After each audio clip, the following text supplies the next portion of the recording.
le président Ibrahim Boubacar Keïta passe en revue la troupe composée de la MINUSMA, des soldats tchadiens et maliens, après quoi le chef de l'État rejoint ses pairs sous la tribune officielle. Puis on assiste à l'exécution de l'hymne national chanté par les enfants.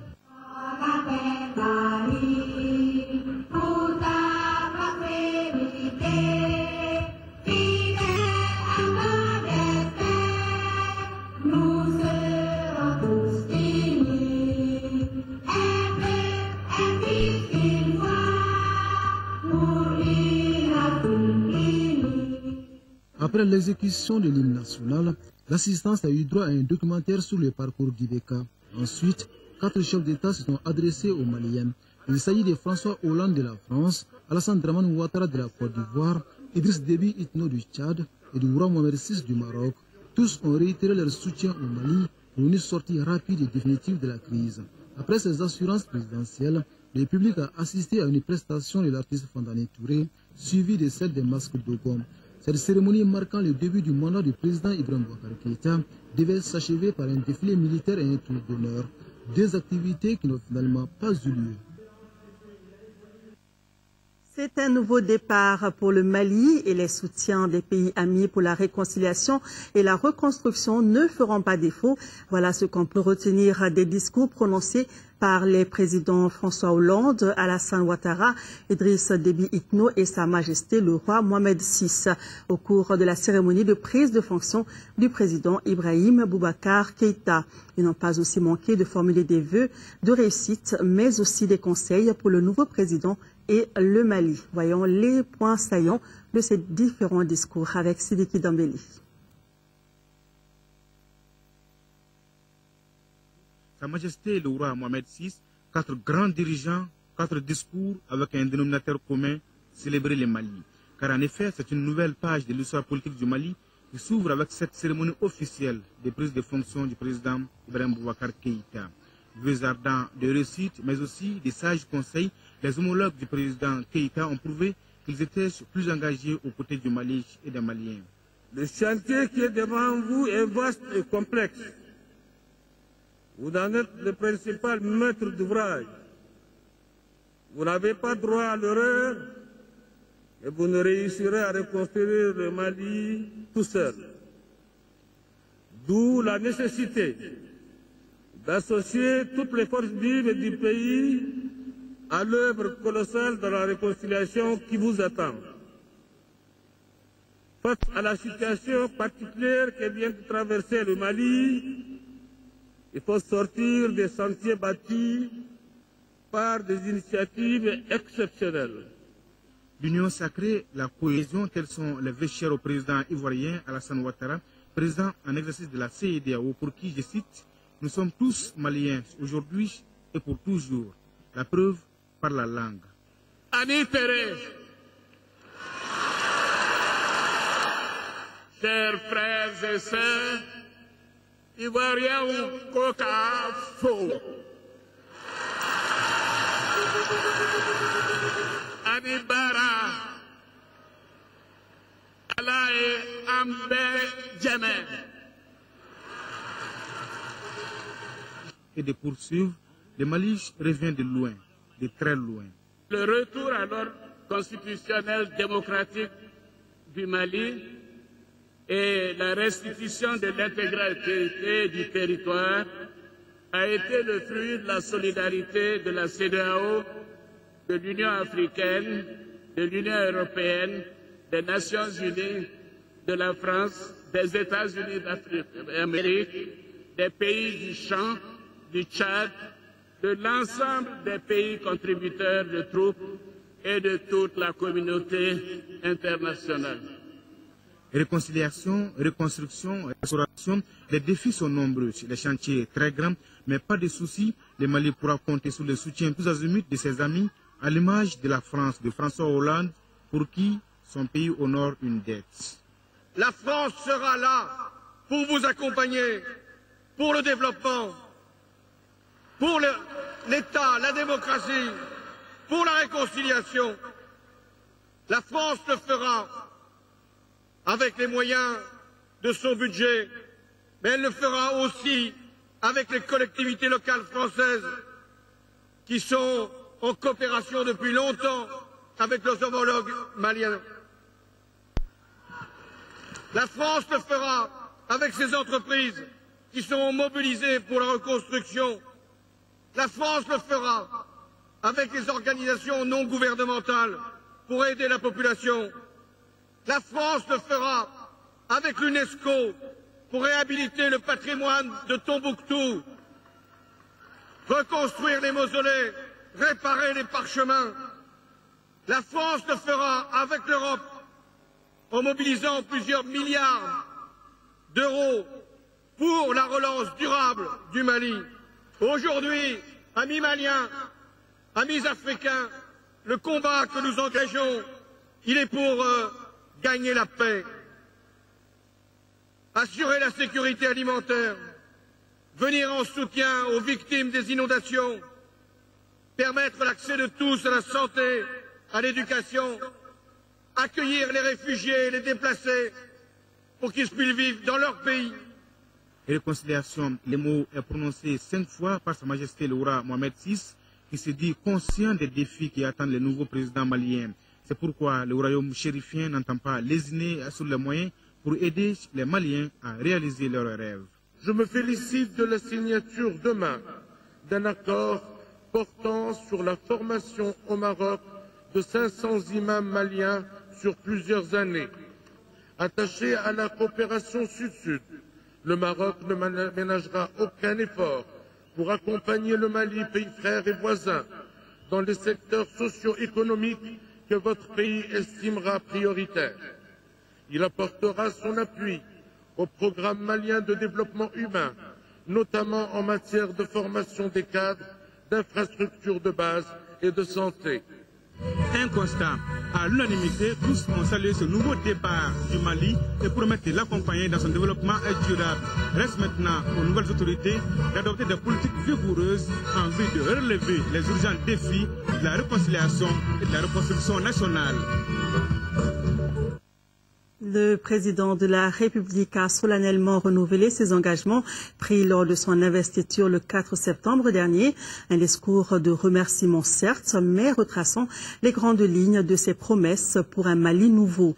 Abbas Fambouré Traoré revient sur le contenu de l'adresse du président de la République, Ibrahim Boubacar Keïta. En ces grandes lignes, cette adresse du président de la République, Ibrahim Boubacar Keïta, peut être perçu comme un rappel de propos d'honneur de son investiture le 4 septembre dernier devant la Cour suprême. En cette exceptionnelle journée, le chef de l'État a tenu d'abord, en notre nom, à saluer tous ceux qui se sont dérobés de leur lourde charge pour être témoins et bénir à coup sûr dans la cordialité l'envol d'une nouvelle expérience malienne. C'est là un incommensurable honneur selon lui. Devant son invité d'honneur, le roi Mohamed VI, ses homologues français, africains et autres invités de marque, le chef de l'État a dit, et au nom du grand peuple du Mali, qu'il le respectera et fera respecter la Constitution. Au nom du grand Mali, le chef de l'État a une fois réitéré notre remerciement à tous ceux-là qui ont désormais lié un pacte de sang avec notre peuple face à la furie des djihadistes. Éternelle reconnaissance à la France, au Tchad, à la CEDEAO, à son président et à son médiateur, qui furent d'un apport précieux pour bouter les terroristes hors des 2 tiers de notre territoire. Ce n'était pas donné. Le Mali, assurera-t-il, se souviendra pour toujours des actes posés par tous et chacun. Devant ses invités, Ibeka est revenu sur son programme. Le Mali d'abord. Ce n'est ni une utopie, encore moins un catalogue de promesses fallacieuses. La nouvelle gouvernance qu'il porte sera nourrie au terreau de l'efficacité. Sa route, précisera-t-il, sera la route du bonheur des Maliens, une balise sécuritaire pour le renouveau. Il faut alors se garder dorénavant d'écorcher la dignité de ses compatriotes, avertit le président Keïta. En ce 19 septembre 2013, Ibeka a rappelé qu'il fera respecter la justice, mènera une lutte sans merci contre la déprédation et la honteuse corruption. Ce sont ces mots. Un Mali débarrassé de cauchemar, mais qui ne sera pas une menace pour ses voisins. Le président de la République a martelé plus jamais ça. Plus jamais encore, poursuivra-t-il, le Mali ne sera plus un pays de refuge pour trafiquants de drogue, de terroristes, dont les effets collatéraux déferleront sur ses voisins. Fini l'anarchie et l'injustice, a promis le chef de l'État. Avec lui, le Mali démocratique revient d'un sommeil biennal pour reprendre sa place dans le concert des nations fortes. Le pays respectable dont il s'engage à construire disposera d'une armée remise en ordre et forte et urgemment. Il a renouvelé son engagement de construire un nouveau Mali. Il a promis et Inch'Allah, il le fera, a-t-il affirmé. Discours prononcé lors de cette cérémonie, nos reporters Tessira Dambélé et Garibou Pérou ont recueilli les réactions des partis politiques maliens. Sentiment de satisfaction face à une marque de soutien et de reconnaissance de la légitimité du nouveau chef de l'État. Suivant. Tous les chefs d'État ont dit des discours auxquels on s'attendait de toute façon. Le fait qu'ils soient venus déjà, c'est très important pour nous. Et toute la communauté internationale est mobilisée. Les Maliens n'ont pas le droit de faire des erreurs. On doit positiver tout ça. C'est-à-dire le fait qu'il y ait autant d'engouement pour le Mali doit faire que nous, les Maliens, on doit aller à l'essentiel. Et pour moi, l'essentiel, c'est d'abord la réconciliation. L'essentiel, c'est d'abord le dialogue. L'essentiel, c'est d'abord la paix. François Hollande, qui a en tout cas marqué sa solidarité avec le peuple malien, qui a dit qu'il serait à côté du peuple malien. Chaque fois qu'il s'agira de la sécurité, il sera question de la sécurité de ce pays-là. Et ensuite, nous avons vu le discours de Idriss Déby et le président Idriss Déby de conseiller, en tout cas au président de la République, Ibrahim Boubacar Keïta, la solidarité, l'unité, la réconciliation. Et conseil invitant en tout cas l'ensemble du peuple malien à se départir en tout cas des joutes, entre guillemets je le cite, des joutes politiciennes et de se concentrer sur l'essentiel. Tous les discours, ça porte un message fort, un message de soutien, comme ça avait été déjà exprimé au niveau international à l'endroit de notre pays. Mais je ne vais pas oublier, au-delà des discours, de cette grande présence massive des populations maliennes. Vous savez, les gens sont là depuis 8h, 8h30. Il serait bientôt 14h. C'est une grande ferveur qui s'affirme et qui en même temps indique également les attentes. Le chef de l'État même, il a été réconfortant. Ce qu'il a dit, c'est normal. Il faut que tout le monde l'aide à travailler. Il est là pour tous les Maliens, ce n'est pas question de parti. Donc il faut que tout le monde se rassemble autour de lui pour que le Mali puisse aller de l'avant. Quant aux autres, ils ont dit qu'ils sont là pour le Mali. Donc tous les chefs d'État qui sont venus pour nous soutenir et puis pour nous aider à nous relever. Après les personnalités maliennes, intéressons-nous aux avis de nos hôtes qui sont venus nombreux apporter leur touche à l'éclat de cette journée. Ils sont venus de près de 40 pays d'Afrique, d'Europe et du monde. Tous sont venus exprimer leur soutien au peuple malien. Après la cérémonie, notre reporter Mamari Koné a recueilli les propos de quelques-uns. Écoutons-les. Nous sommes très heureux d'être là et tout se passe bien. Nous sommes vraiment très contents. Et bravo pour le Mali. Le Mali peut compter sur le Gabon? Mais le Mali, c'est très bien qu'il peut compter toujours sur le Gabon. C'est tout à fait naturel que je sois présent ici à Bamako. Il s'agit d'un événement, comme vous le savez, historique. Le Mali est en train de renaître. Et il est tout à fait normal que je vienne participer à cette renaissance du Mali. Je crois que le Mali est du retour. Et c'est ce retour du Mali que nous venons fêter aujourd'hui. D'abord, c'est pour partager ce moment de bonheur, de joie avec le peuple malien. Féliciter le président Ibrahim Boubacar Keïta, qui a été élu de manière un peu plus démocratique. Et cette journée est une journée de paix, une journée de démocratie retrouvée, une journée d'indépendance retrouvée, une journée de solidarité africaine et internationale. D'abord, c'était un signe d'amitié, de solidarité avec le Mali, après les épreuves que le Mali a connues, et puis aussi d'amitié et de confiance vis-à-vis d'Ibeka, le nouveau président, qui est un ami, un camarade membre de l'Internationale socialiste, que j'avais eu l'occasion de rencontrer à de nombreuses reprises, et notamment au mois d'avril, lorsque je suis venu ici, et que déjà se préparait la transition démocratique.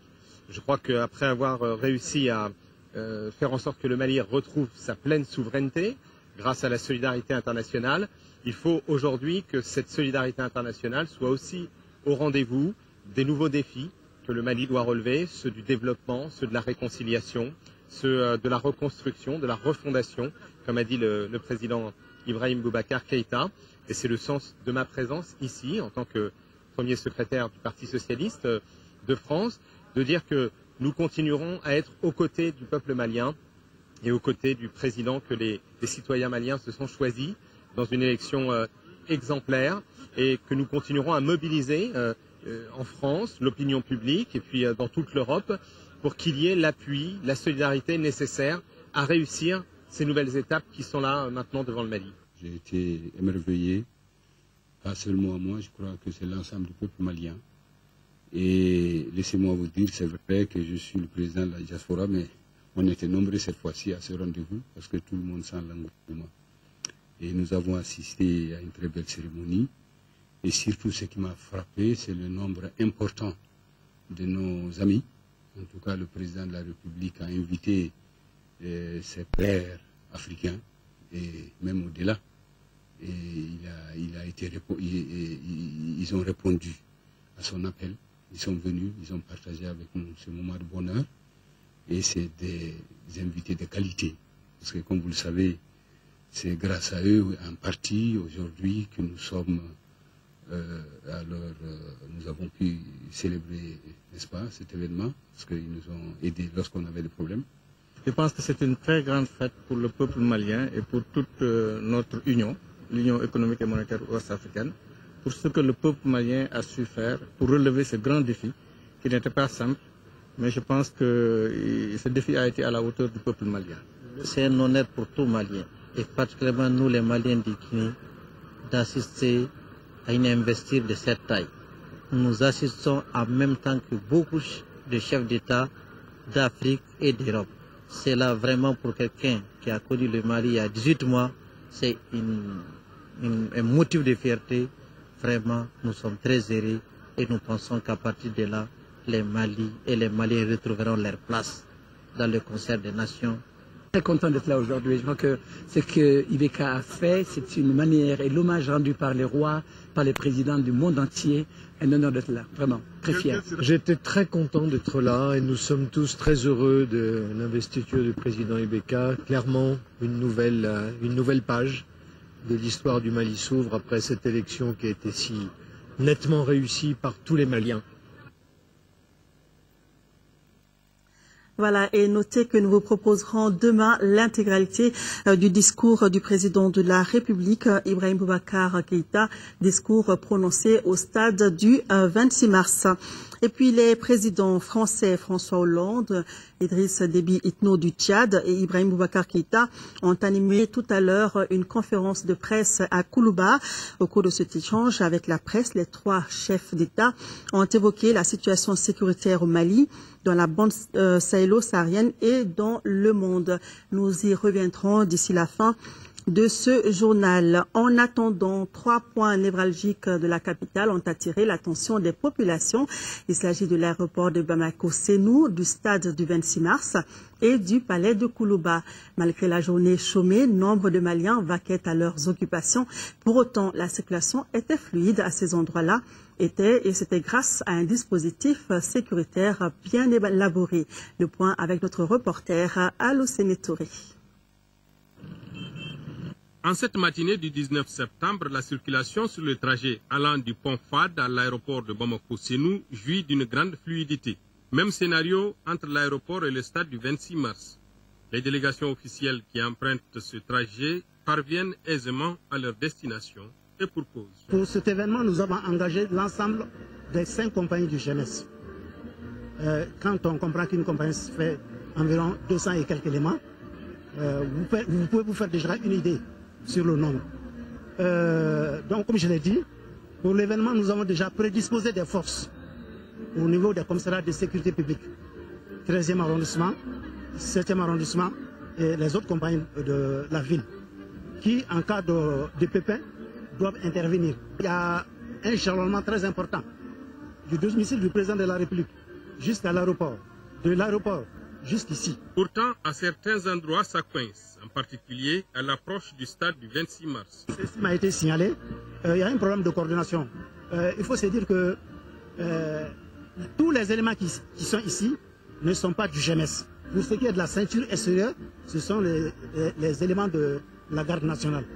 Bon, donc, on ne peut pas être au four et au moulin à la fois.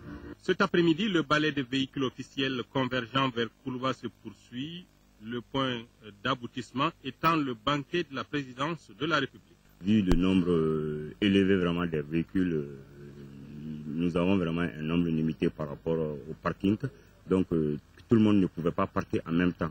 Les responsables de la sécurité demandent encore une fois l'indulgence de la population, car certains de nos hôtes passent la nuit et une partie de la journée de demain.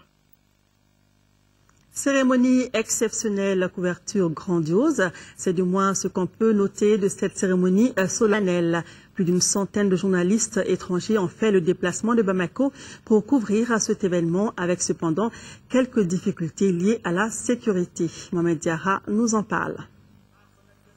Les Maliens avaient rendez-vous ce jeudi avec l'histoire. L'événement exceptionnel est bien la cérémonie marquant la prise de fonction du président Ibeka. Témoin de l'événement, la presse nationale et internationale dans son ensemble.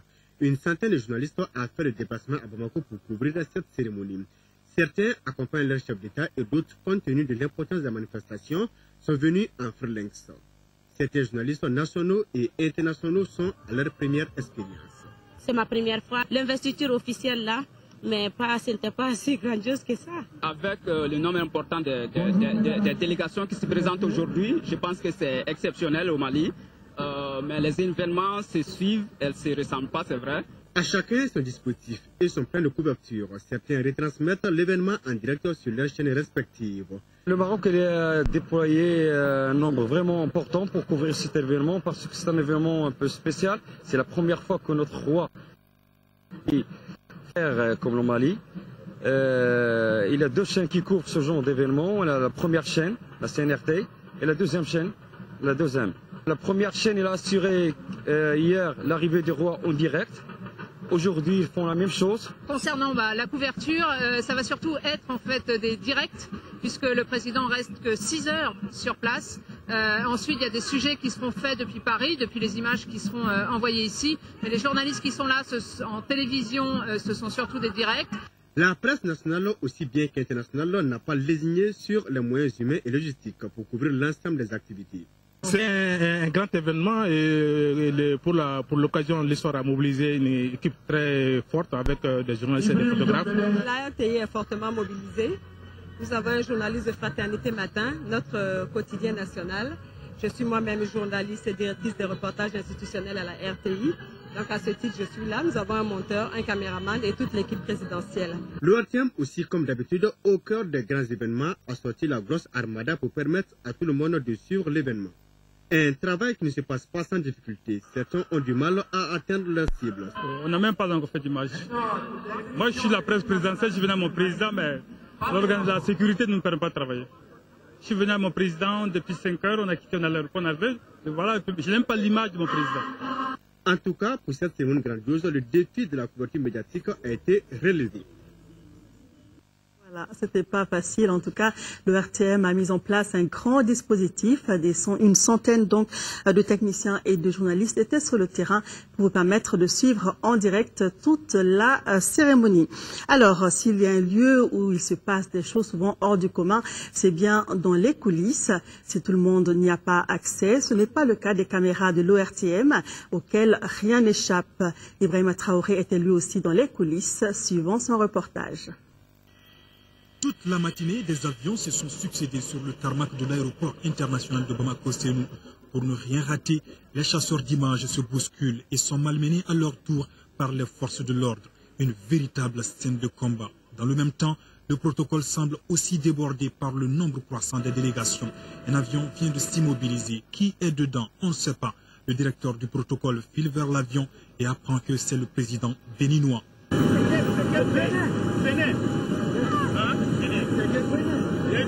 L'improvisation était réellement au rendez-vous à l'aéroport. En témoigne ce monsieur qui court à grande vitesse avec un tapis rouge pour accueillir un chef d'État qui vient d'arriver. Et naturellement, ce tapis est nettoyé chaque instant, y compris la voiture du président de la République. Le rythme est infernal. L'effet de la fatigue impose souvent un repos aux porteurs d'uniforme qui se détendent ici sur le tarmac. De l'ambiance, il y en avait également à chaque arrivée d'un hôte de marque.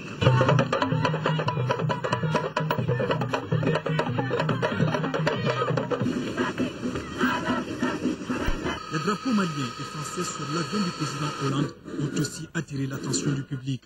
Un public venu nombreux au stade du 26 mars sous un soleil brillant pour faire la fête. Ici, la chaleur ne semble décourager personne. Malgré le soleil, je me sens en forme. Je suis venu de Dakar spécialement pour le soutenir. On est Maliens de Côte d'Ivoire.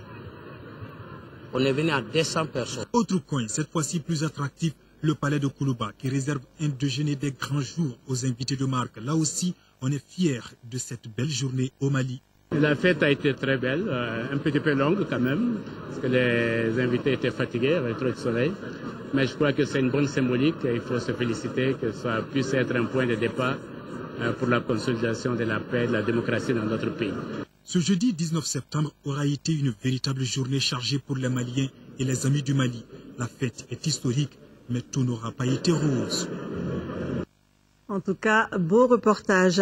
Le Mali sort d'un an et demi de crise. Le pays retrouve progressivement la paix et la stabilité sur toute l'étendue du territoire national. Pour cela, le Mali a bénéficié d'une véritable solidarité africaine et internationale. L'engagement du monde entier auprès du peuple malien a permis de reconquérir rapidement les régions du Nord et d'organiser une élection présidentielle apaisée et acceptée de tous. L'apport des amis du Mali dans la sortie de crise, c'est un dossier de la rédaction signé Ibrahima Traoré. 21 mars 2012, au Mali, une mutinerie éclate à Bamako et provoque une crise politique dans le pays. La situation précipite l'occupation des régions du septentrion malien par des terroristes et autres bandits armés. Le monde entier condamne le coup d'État et exige le respect de l'intégrité territoriale du Mali. Très vite, la communauté internationale se mobilise pour venir au chevet du Mali. Le ton est donné par la CEDEAO qui s'est réunie en urgence en sommet extraordinaire pour demander le retour rapide à l'ordre constitutionnel. L'organisation sous-régionale dépêche rapidement ses émissaires à Bamako pour engager des pourparlers de sortie de crise. Plusieurs jours de tractation aboutissent à un accord cadre qui ouvre la voie à une transition politique. Toutes ces réunions au niveau de la CEDEAO montrent tout simplement l'engagement politique des chefs d'État de l'espace CEDEAO de prendre les responsabilités, de prendre le destin de l'espace en main et par la suite les autres peuvent venir. Je crois que c'est ce que la CEDEAO a démontré avec succès, que lorsque l'union, la solidarité sont fonctionnelles, on réussit toujours à régler les problèmes les plus difficiles. La CEDEAO travaille en étroite collaboration avec l'Union africaine. L'instance continentale a consacré plusieurs réunions, sommets et conférences sur le Mali. Les chefs d'État africains ont pris d'importantes décisions pour aider le Mali à conquérir rapidement son territoire occupé et à organiser des élections crédibles. Le 19 octobre, il y a eu une réunion ici de la communauté internationale, le fameux forum de soutien et de suivi au Mali, qui était d'ailleurs présidé par la présidente de la commission. Et c'est là où on a adopté le concept stratégique de sortie de crise au Mali. C'est là où on a donné les instructions pour élaborer le concept d'opération pour que la communauté internationale puisse venir aider le Mali à libérer le Nord. Et on se souviendra aussi que c'est ce concept d'opération qui a été la base de la résolution 2085 qui a autorisé la venue de la MISMA et a participé à la libération du nord du Mali. Par cette action, il y a une remise en cause de la souveraineté du Mali par des terroristes, narcoterroristes, et l'étape première étant le Mali, les autres pays, le Niger, le Burkina, le Tchad, sont aussi sur leur liste comme objectif à atteindre. Donc, à la demande du président de Traoré lui-même, nous avons donc engagé nos forces qui combattent aux côtés des forces maliennes. L'Union africaine est fière de l'exploit de l'armée tchadienne et du rôle important des pays du champ pendant la libération du Nord. L'UA a beaucoup contribué aussi à la mobilisation des partenaires internationaux. Avec l'Union européenne, on note des actions comme l'aide humanitaire aux populations victimes de la crise, la formation de l'armée malienne dans le cadre de l'EUTM ou encore l'organisation de la conférence des donateurs tenue à Bruxelles le 15 mai 2013 au profit du Mali. Suite à cette conférence, donc nous on a promis 500 millions d'euros, on a décaissé assez rapidement 90 millions d'euros avec un appui budgétaire. On a repris toutes sortes de projets, on va prochainement reprendre les travaux sur la route à Timbuktu. On a aidé largement que le Mali retourne dans un système démocratique. Avec le support aux élections, on a supporté à une côté financièrement, mais on a supporté beaucoup les Maliens avec notre mission d'observation. Dès 2012, on a commencé à préparer une mission sécuritaire qui s'appelle EU Training Mission in Mali, donc la formation de l'armée malienne, qui a débuté rapidement après l'intervention française. Les Maliens se souviendront longtemps du soutien de la France au processus électoral et surtout de l'opération Serval. C'était le devoir de la France qui agissait au nom de la communauté internationale. Parce que moi, je n'oublie pas que lorsque la France a été elle-même attaquée, lorsqu'elle cherchait des soutiens, des alliés, lorsqu'elle était menacée pour son unité territoriale, qui est venu alors? C'est l'Afrique, c'est le Mali. Merci. Merci au Mali. Nous payons aujourd'hui notre dette à votre égard. Aux Nations Unies, le dossier Mali est toujours resté une priorité. Le Conseil de sécurité a voté un certain nombre de résolutions pour autoriser et soutenir les initiatives visant à ramener la paix et la stabilité sur l'ensemble du territoire national. Et nous travaillons, je crois, sur 4 pistes pour vous accompagner. Le premier, c'est la sécurité. Le deuxième grande piste, c'est la sécurisation aussi des réfugiés, des déplacés qui veulent revenir. Je crois que le troisième piste important, c'est tout ce qui est à faire avec justice, droits de l'homme et de la femme. Maintenant, le nouveau gouvernement, les différents groupes au Nord veulent un nouveau accord social et politique avec le Nord. Nous sommes là pour aider, créer des bons offices. Et comme représentant spécial, représentant du Ban Ki-moon, je veux aider ce processus de vraiment faire un paix qui va durer. Tout au long de la crise, le Mali n'a cessé de développer sa coopération avec les partenaires internationaux qui sont restés auprès du peuple malien pour alléger la souffrance des populations déplacées frappées par la crise alimentaire. Bref, le monde entier était là et continue à soutenir le peuple du Mali qui ne s'est jamais senti abandonné. Je vous l'annonçais, les présidents français François Hollande, Idriss Déby Itno du Tchad et Ibrahim Boubacar Keïta viennent d'animer tout à l'heure donc une conférence de presse. C'était à Koulouba. Au cours de cet échange avec la presse, les 3 chefs d'État ont évoqué la situation sécuritaire au Mali, dans la bande sahélo-saharienne et dans le monde. Écoutons François Hollande, Idriss Déby Itno et Ibrahim Boubacar Keïta. Leurs propos sont recueillis par Amadou Sankari. Je n'ai fait que penser à la situation des otages, alors même que nous menions une offensive contre les terroristes qui les retenaient. Et j'ai pu craindre pour leur vie pendant ces derniers mois. J'ai rencontré leurs familles et j'ai mesuré ce qu'était leur angoisse. Pour les otages du Mali, mais également pour l'otage que nous avons au Nigeria Et il y a eu pendant un temps des otages qui avaient été retenus d'abord au Cameroun, puis au Nigeria. Je me suis entretenu tout au long de la journée avec l'ensemble des chefs d'État de la région pour qu'ils nous permettent d'avoir les meilleurs fils, les meilleurs contacts pour retrouver nos compatriotes. Il y a une question qui m'a été posée régulièrement. Est-ce qu'il y aura des forces maliennes à Kidal? J'ai dit oui, il y aura des forces maliennes à Kidal. Elles sont allées jusqu'à Kidal. Elles sont chez elles à Kidal. C'est le Mali. Et après, il y a une question qui a été posée, c'est est-ce que vous organiserez des élections à Kidal? Il y a eu des élections à Kidal.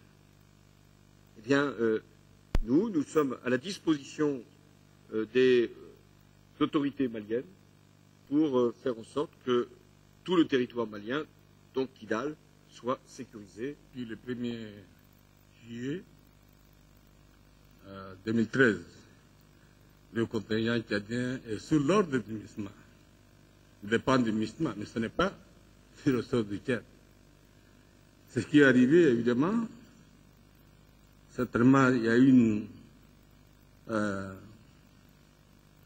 vous savez que le contingent tchadien, depuis pratiquement 9 mois, 10 mois, travaille dans le nord,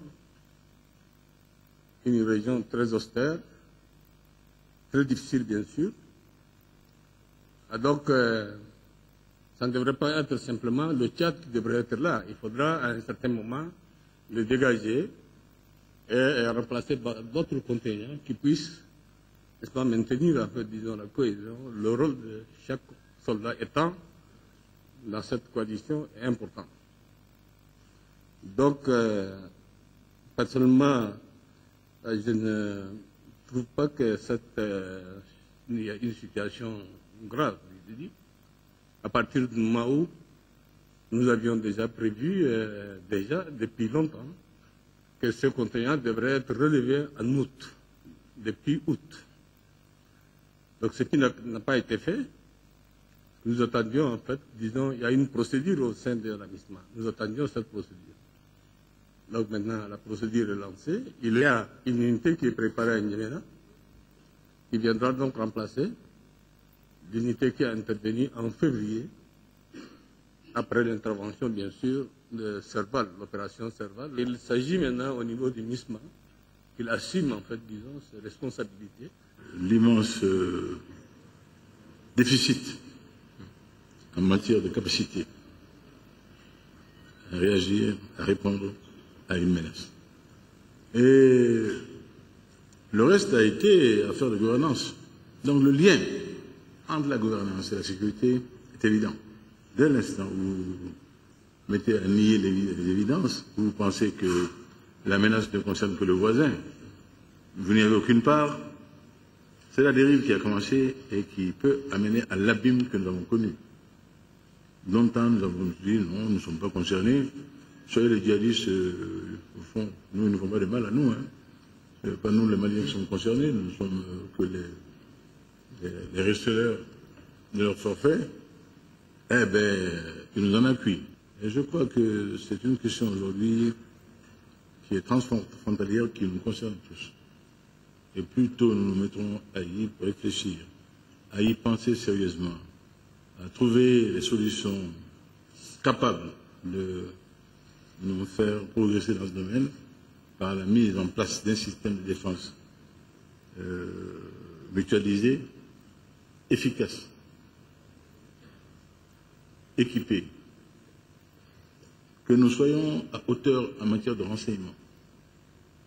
Là, nous pourrons dire oui, la capacité sous-régionale africaine est à pied d'œuvre, capable de participer à nos sécurités. L'intégralité de la conférence de presse des 3 chefs d'État demain, ainsi que l'intégralité du discours prononcé au stade du 26 mars par le président de la République, Ibrahim Boubacar Keïta. Et c'était ce que nous avions à vous proposer ce soir sur la cérémonie de prise de fonction du président de la République. Sur un tout autre sujet, sorti de la 34e promotion de l'école militaire interarmes de Koulikoro, la famille des officiers de l'armée malienne s'agrandit. Ils sont au nombre de 25 jeunes officiers qui ont été élevés au grade de lieutenant. C'est le camp Firoun de Gao qui a servi de cadre à la cérémonie. Boubacar Bablé-Touré. 25 éléments des forces armées maliennes fraîchement sortis de l'école militaire interarmes de Koulikoro sont les récipiendaires du grade de lieutenant. Cette 34e promotion dénommée Damien Boiteux vient s'ajouter à d'autres officiers avec un objectif commun, celui de la défense des personnes et de leurs biens, ainsi que l'intégrité du territoire. Après avoir reçu la distinction, les récipiendaires s'engagent. L'engagement qu'on prend pour ce pays, c'est que le Mali est un et indivisible. Quel qu'en soit où on va, on emporte le Mali sur le cœur. C'est le sang qui va couler, quelle qu'en soit la situation, c'est notre sang qui va couler, sinon le Mali là, ça va rester. Composé des éléments de toutes les unités des différents corps de l'armée, excepté la garde nationale, ces hommes prêts à servir la nation avec honneur et dignité ont été rappelés non seulement de la mission du militaire, mais aussi des défis du moment. En m'adressant à vous, jeunes officiers de la 34e promotion de l'école militaire interarmes, le Mali entier vous observe et fonde ses efforts sur vous. Pendant ces mois passés sur le terrain, vous avez mesuré la difficulté de la tâche qui vous attend. Déjà armé et plus ou moins aguerri, soyez à la hauteur des attentes. Cette cérémonie de remise de distinction a regroupé, outre les autorités militaires de Gao, les représentants de la force Serval au Mali, ainsi que la MINUSMA.